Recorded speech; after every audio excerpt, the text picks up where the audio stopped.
The desert does not forgive mistakes. It remembers them. Camp Calderon lay spread across the hard earth like a permanent wound, concrete poured into sand, steel hammered into silence. Floodlights cut pale cones through the darkness, illuminating guard towers, perimeter fencing, and long stretches of empty tarmac that seemed to swallow sound rather than echo it. At night, the base did not rest. It breathed. Generators pulsed with a low mechanical rhythm. Radios crackled in clipped murmurs. Boots moved in disciplined intervals across concrete corridors that never truly cooled, even after sunset. This was not a place for comfort. This was a place for control. At 01:57 hours, a black SUV rolled through the outer gate. No insignia, no unit markings, just a government plate and a driver who didn't make small talk. The sentry checked credentials twice, then a third time. His jaw tightened, not because something was wrong, but because everything was too correct. The gate opened. The vehicle moved forward without hesitation. Inside the back seat, Captain Eliza Ward, United States Marine Corps, watched the base come into view through bullet-resistant glass. Her face was calm, unreadable, not bored, not tense, alert. She wore standard utilities, desert camis, sleeves down, collar crisp, no ribbons, no ceremonial touches. Her rank insignia was subdued, barely catching the light when the vehicle passed under flood lamps. To anyone else, she would have looked unremarkable. That was intentional. Ward had learned long ago that attention was a liability. The SUV stopped near headquarters. The engine shut off. Silence pressed in. The driver stepped out and opened the rear door. "We're here, ma'am." Ward nodded and stepped down onto the tarmac. Her boots made a soft, controlled sound, heel to toe, balanced, deliberate. She stood still for half a second, letting her eyes adjust, letting the base reveal itself the way it always did when someone knew how to look. Guard rotations, light patterns, movement near the barracks that didn't match posted schedules. Camp Calderon was tense. That alone told her more than the summons ever had. She adjusted the strap of her pack and began walking toward the main building. No escort, no welcome. Just eyes.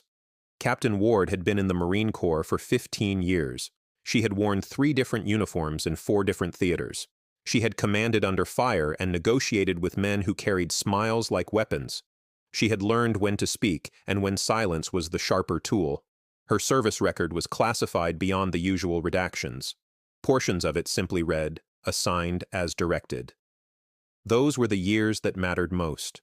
4 years ago, she had been selected, quietly, for a designation that almost never made headlines. Marine Combat Master. The title did not come with ceremony, it came with responsibility. Combat Masters were instructors, investigators, and final authorities rolled into one. They were deployed when something inside the system had gone wrong, when discipline failed, when power turned inward, when the uniform itself was being used as a shield for misconduct. There were fewer than 20 active combat masters across the entire Corps. Most Marines would never meet one. Those who did rarely forgot it. Ward had hoped never to be called again, but hope had no place at Camp Calderon. Inside headquarters, the air was cool and dry, conditioned to a level that made the desert feel unreal. Fluorescent lights hummed overhead. The walls were lined with framed photos, units in formation, officers shaking hands, flags unfurled beneath clear skies.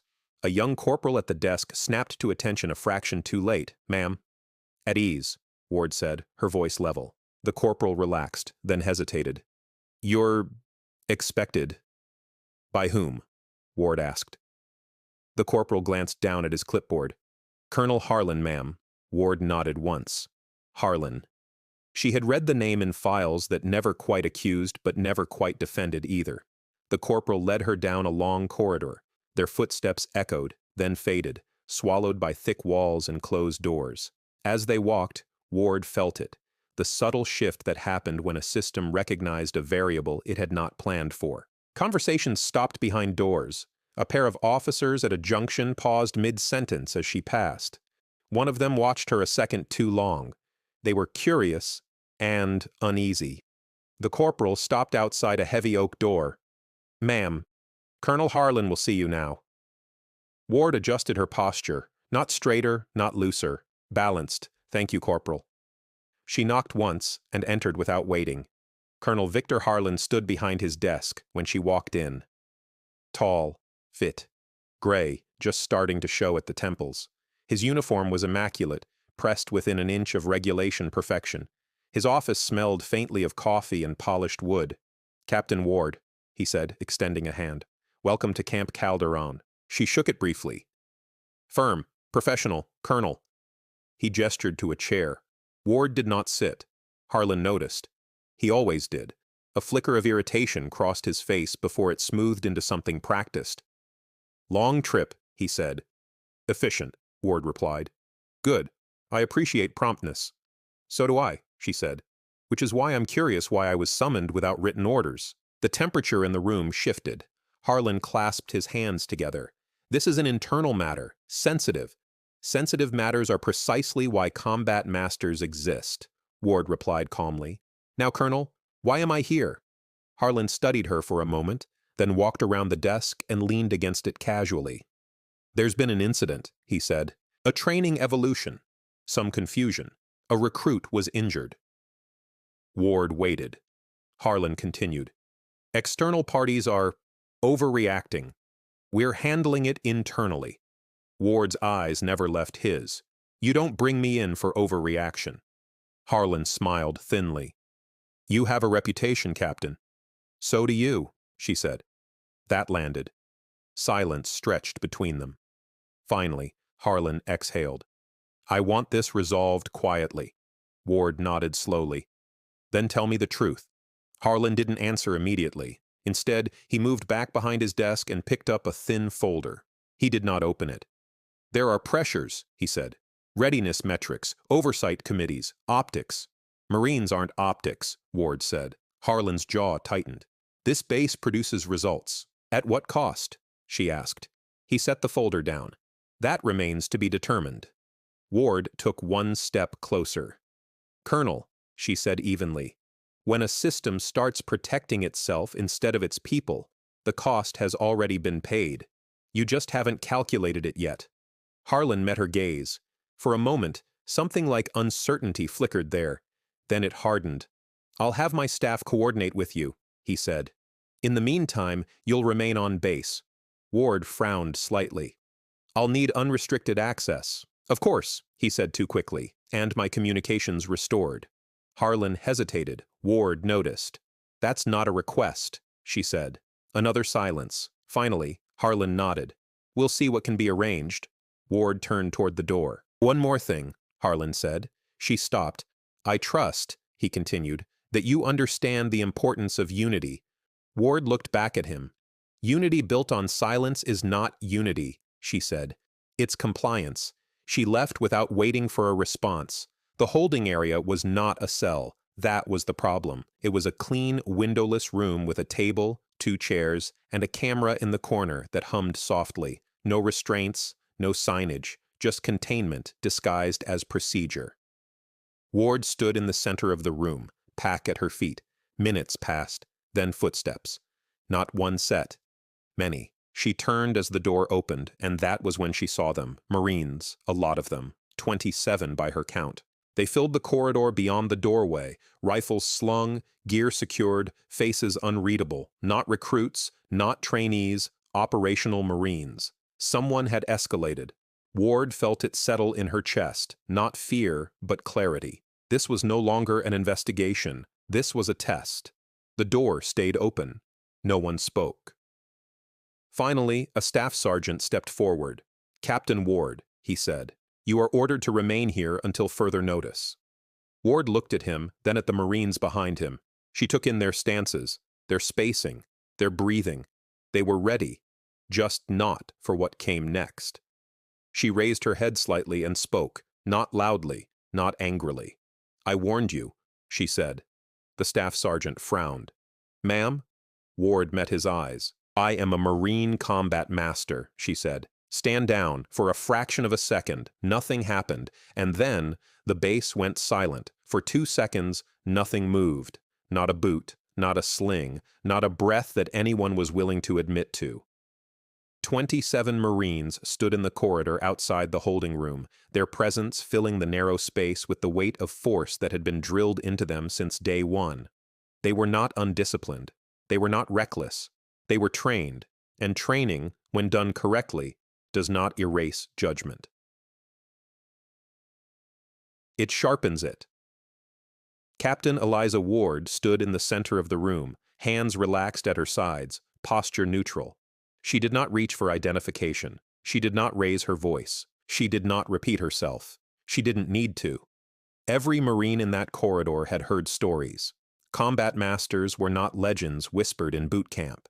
They were mentioned briefly, almost reluctantly, in advanced training, usually by instructors who lowered their voices as if the walls themselves were listening. They were the Marines who arrived when something had gone wrong at a fundamental level. They did not outrank generals, but they could stop them. The staff sergeant at the front felt it first, the subtle shift in the air when authority changed hands without paperwork. His mouth opened, closed. He glanced sideways, searching for confirmation that never came.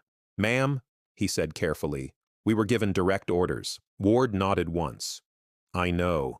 The calm in her voice unsettled him more than anger ever could. "Who gave them?" she asked. The staff sergeant hesitated. His eyes flicked briefly toward the end of the corridor, toward headquarters. Ward noticed. "That's what I thought," she said. Behind him, one Marine shifted his weight, another adjusted his grip, then deliberately loosened it. Not defiance. Recognition. At the far end of the formation stood Lance Corporal Miguel Alvarez, 22 years old, second deployment pending, clean record, sharp shooter. He had joined the Corps for structure, for something solid in a life that had never been. Tonight, his heart was hammering against his ribs. He had never been part of something like this. They'd been pulled from the barracks with no explanation, told to gear up, told to stand by, told that a potential threat needed to be contained. But the woman in front of them didn't look like a threat. She looked like an instructor, like someone who had stood where they stood and survived it. Alvarez remembered a line from training that had stuck with him. Obedience without understanding is how mistakes wear uniforms. He hadn't understood it then. He was starting to now. The radio on the staff sergeant's vest crackled softly. He didn't answer it. Ward heard it anyway. She took a slow step forward, not aggressive, not hesitant. "Listen carefully," she said. "No one here is in trouble yet, but the next decision you make will follow you for the rest of your career." The word "yet" landed hard. She looked down the line. "You were ordered to contain me. That order did not come with charges, documentation, or oversight." Silence. "That makes it illegal," she continued. "And you know it." One Marine swallowed audibly. Ward's gaze softened slightly, not weakness, but understanding. "You're Marines," she said, "not tools." The staff sergeant clenched his jaw. "Ma'am," he said, voice low, "if we stand down—" "You won't be standing down," Ward interrupted. "You'll be standing correct." Another radio crackle, this time louder. "Staff sergeant, respond," a voice barked through the static. The staff sergeant closed his eyes for a brief moment. Then he keyed the mic. "Stand by," he said. He looked back at Ward. "What proof do you have?" he asked. Ward reached into her blouse pocket slowly, deliberately, and produced a small, laminated card.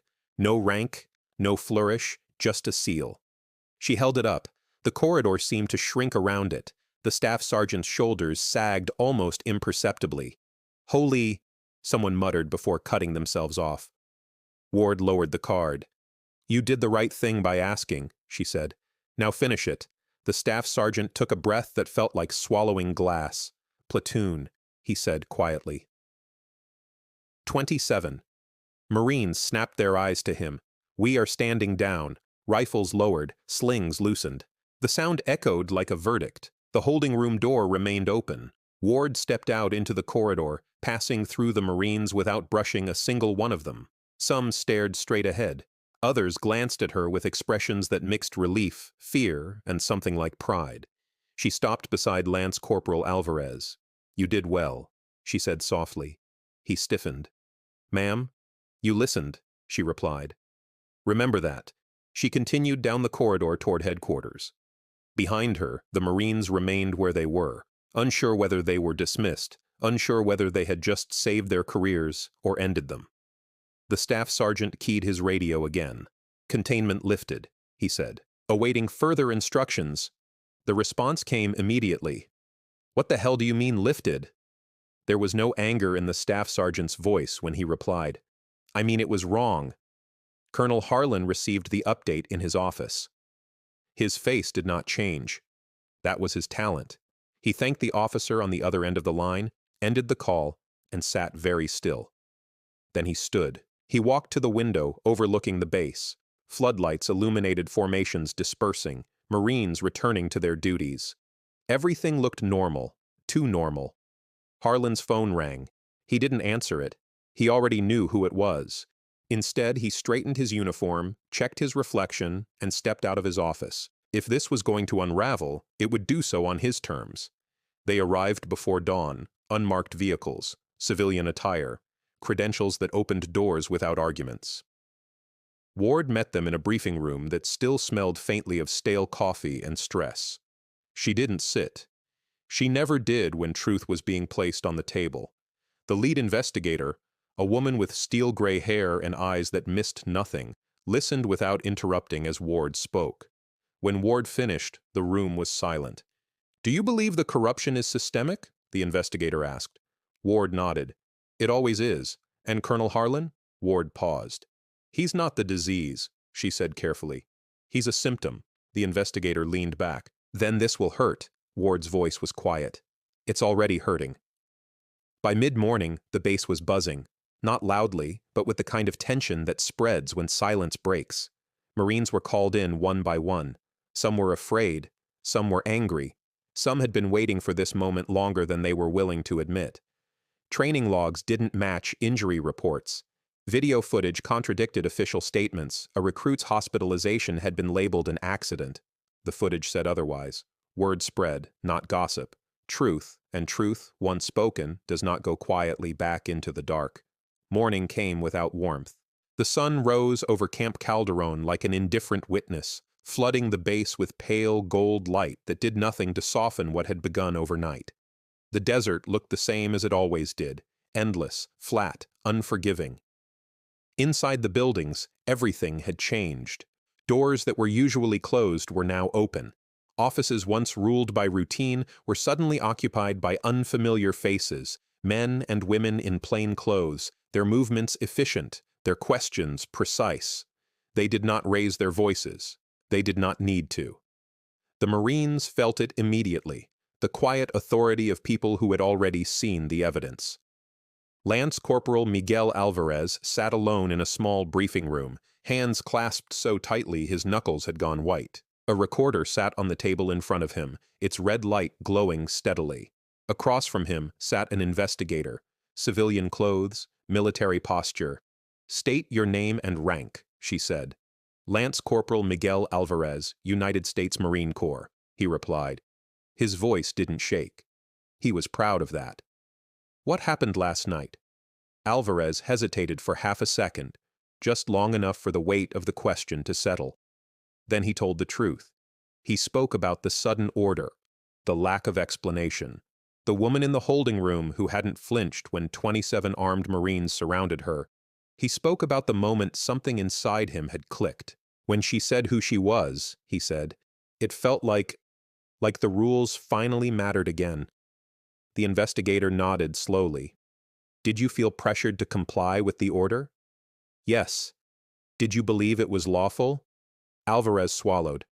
"No." The investigator stopped the recorder. "That's all for now," she said. Alvarez stood, heart pounding. As he left the room, he realized something that scared him more than the interview ever could have. He felt lighter. The truth did not begin with Ward. It began weeks earlier, with a recruit named Evan Ross. Ross had been 19 years old, strong, motivated, desperate to prove he belonged. He had pushed himself harder than most, ignoring exhaustion, ignoring pain. During a night training evolution, he collapsed. Not stumbled, collapsed. Instead of halting the exercise, the supervising staff had ordered him dragged to the side and left there while the rest continued. The official report called it dehydration. The medical scans said internal bleeding. Video footage, never meant to be reviewed, showed Ross trying to stand while being shouted back down. The footage ended before the medevac arrived. Ward watched the clip in silence. The room around her seemed to disappear. She had seen this before. Different base, different decade, same mistake, performance over people. When the video ended, she exhaled slowly. This didn't start with him, she said. The investigators agreed. Once the first thread was pulled, the fabric unraveled quickly. Injury reports downgraded. Complaints reclassified, reassignments disguised as career development. Marines who asked questions found themselves transferred, stalled, or quietly labeled not a good fit. Colonel Harlan's signature appeared on nearly every final approval, always distant, always indirect, always insulated. Ward stood in the operations center as analysts projected timelines onto the wall. She didn't interrupt, she didn't argue, she watched. Because the truth, when laid out clearly, had its own gravity, and it was pulling everything down. He sat across from Ward in a conference room, hands folded neatly on the table. His uniform was still immaculate, but something in his posture had changed, less certainty, more calculation. This base operates under intense scrutiny, he said. You know that. I know Marines are being hurt, Ward replied. Harlan leaned back. Training is dangerous. Negligence is more dangerous, she said. He sighed. You're painting this as abuse. I see discipline. Ward's eyes hardened. Discipline protects Marines, she said. Fear breaks them. Harlan's voice dropped. You think I wanted this? Ward leaned forward for the first time. I think you stopped looking, she said. And that's worse. Silence filled the room. Finally, Harlan spoke again. If this goes public, it won't, Ward said. But it will go deep. He stared at her. You're destroying my career. Ward's voice was calm. No, Colonel. You did that yourself. I'm just documenting it. Not every Marine welcomed the investigation. Some felt exposed. Others felt betrayed. A few officers closed ranks, whispering about loyalty and chain of command. Ward heard it all. She did not respond. Because the fracture was inevitable. Every institution breaks before it heals. The question was whether it would take its people with it. One evening, as the sun dropped low and the heat finally eased, Ward stood alone on the training field where Ross had collapsed. The ground was marked, measured, cleaned, too clean. A young sergeant approached hesitantly. Ma'am, he said, permission to speak freely? Ward nodded. I was there that night, he said. I knew it was wrong, but I didn't stop it. Ward looked at him, not accusing, not forgiving. What will you do next time? She asked. He swallowed. I'll stop it, she nodded once. Then you're not lost. By the third day, Camp Calderon felt different, not softer, honest. Marines spoke more carefully, but also more openly. Officers reviewed orders twice. Training paused. No one said it out loud, but everyone knew. The base was being recalibrated. Colonel Harlan had been relieved of operational command pending review. He remained on base, isolated to administrative duties, the king without a crown. Ward walked past his office once. He didn't look up. Late that night, Ward sat alone in temporary quarters, reviewing files illuminated by a single lamp. She looked tired for the first time, because this was the cost no one talked about. Being right did not feel good. It felt heavy. She thought of the Marines who would testify, the ones who would face backlash, the ones who would leave the Corps disillusioned, and she thought of Ross, too young, too eager, too expendable to a system that forgot what it was built for. Ward closed the file. Tomorrow would bring the reckoning. The hearing room was not large. It didn't need to be. Truth rarely does. Rows of metal chairs filled quickly that morning, occupied by officers in dress uniforms, legal personnel, and civilian oversight representatives, whose presence alone signaled that Camp Calderon's problems were no longer internal. The American flag stood at the front of the room, unmoving, unimpressed. Captain Eliza Ward stood near the back, hands folded behind her, eyes steady. She was not here to testify first. She never was. Combat masters spoke last. They always did. Colonel Victor Harlan entered under escort. No cuffs, no spectacle. But the room felt colder the moment he took his seat.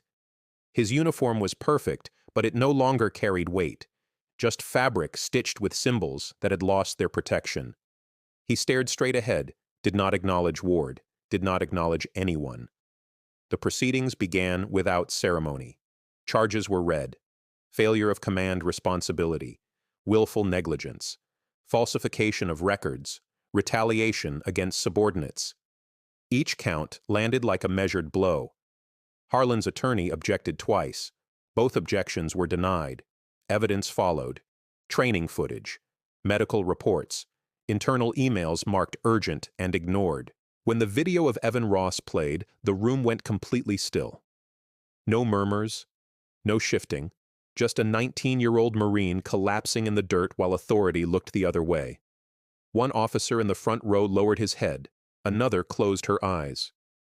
Harlan did neither. Then came the testimonies: staff sergeants, corpsmen, junior officers. They spoke carefully, but they spoke. Each voice added weight to the same truth. The system had rewarded silence and punished conscience. Lance Corporal Miguel Alvarez was called last among the enlisted. He stood at attention, voice steady, heart racing. "I was ordered to contain Captain Ward without cause," he said. "I knew it was wrong." A murmur rippled through the room. Alvarez didn't flinch. "I stood down anyway," he continued. "Because discipline doesn't mean following bad orders. It means protecting the Corps from becoming something we can't respect." Silence followed, then a single nod, from a general seated near the back. Captain Ward was called just before adjournment. She walked to the front without ceremony, no notes, no hesitation. She stood at parade rest, not because she had to, but because it reminded everyone what she stood for. "I am not here to punish," she began. "I am here to correct." Her voice carried without force. Command authority exists to serve Marines, not the other way around. When fear replaces trust, when metrics replace humanity, we lose what makes this uniform worth wearing. She turned slightly, acknowledging the rouse behind her. "The Marines involved last night were not the problem," she said. "They were the proof. Proof that discipline still lives, when courage is allowed to breathe." She paused. "The system failed Evan Ross, but it does not have to fail again." She stepped back. That was all. Colonel Harlan was relieved of command, effective immediately. Formal charges were referred for court-martial. No applause followed, just quiet understanding. The hearing adjourned. But the real reckoning was only beginning. That evening, Camp Calderon felt different than it ever had. Not relieved. Awake. Marines moved with purpose, not tension. Conversations happened openly. Orders were given with explanation, not just expectation. Ward walked the perimeter one last time as the sun dipped low, painting the desert in deep orange and shadow. She stopped near the training field. The wind stirred dust across the ground where Ross had fallen. A young lieutenant approached her. "Ma'am," he said. "What happens now?" Ward looked at the horizon. "Now the hard part begins," she replied. "Living up to what we said today." That night, Ward sat alone again, but this time she allowed herself to feel it. The exhaustion, the anger she never showed, the weight of knowing that justice, while necessary, was never clean. She thought of Harlan, not with satisfaction, with sadness, because leadership lost was always a tragedy, even when deserved. She thought of Alvarez and the others who had stood firm. They would carry this moment forever, so would the Corps. Ward closed her eyes. Tomorrow, she would leave. Combat masters never stayed long. The departure was quiet. No formation, no speeches, no salutes beyond the standard exchange at the gate. At 0600 hours, a black government SUV waited near the perimeter road, its engine idling softly in the cool morning air. The desert sky was just beginning to lighten, streaked with pale blue and gold. Captain Eliza Ward walked toward it alone. Her pack rested comfortably on her shoulder, the same way it always did when she left places like this behind. Light enough to move fast, heavy enough to remember. She paused briefly at the gate and looked back at Camp Calderon. The base was waking. Marines moved between buildings, boots striking concrete with renewed purpose. The cadence felt different now, not rushed, not tense, intentional. That was how she knew the mission had mattered. Lance Corporal Miguel Alvarez stood near the motor pool, pretending to check a clipboard he didn't need. He watched the SUV from a distance, unsure whether to approach. By the time he made up his mind, Ward was already climbing into the back seat. But she stopped. She turned, and their eyes met across the open space. Ward raised a hand. Not a salute, not a wave. A simple acknowledgement. Alvarez straightened instinctively. He would remember that moment for the rest of his life. Not because she was powerful, but because she had seen him. Colonel Harlan's office was emptied within the week, his nameplate removed, his awards boxed, his legacy reduced to paperwork and cautionary briefings. The court-martial would take time. It always did. But Camp Calderon did not wait. Training protocols were rewritten. Oversight increased. Junior officers were given channels to report without fear of retaliation, and the name Evan Ross was spoken aloud. Not as a liability, as a reminder. A plaque appeared near the training field. Simple, no embellishment, just a name and a date. Ward's return to Shadow Ward's next assignment was never announced. Combat masters returned to obscurity as easily as they emerged. Her report would circulate quietly among the highest levels of command, studied, referenced, used as a benchmark. She would move on to the next place where something had gone wrong, but Camp Calderon would remain with her, because this one had come close. Too close. Weeks later, Alvarez stood in formation as a new training cycle began. He listened more carefully now, watched more closely, spoke when it mattered, because he understood something he hadn't before. Discipline was not silence, loyalty was not blindness, and courage was not loud. It was the steady decision to do what was right, especially when it was uncomfortable.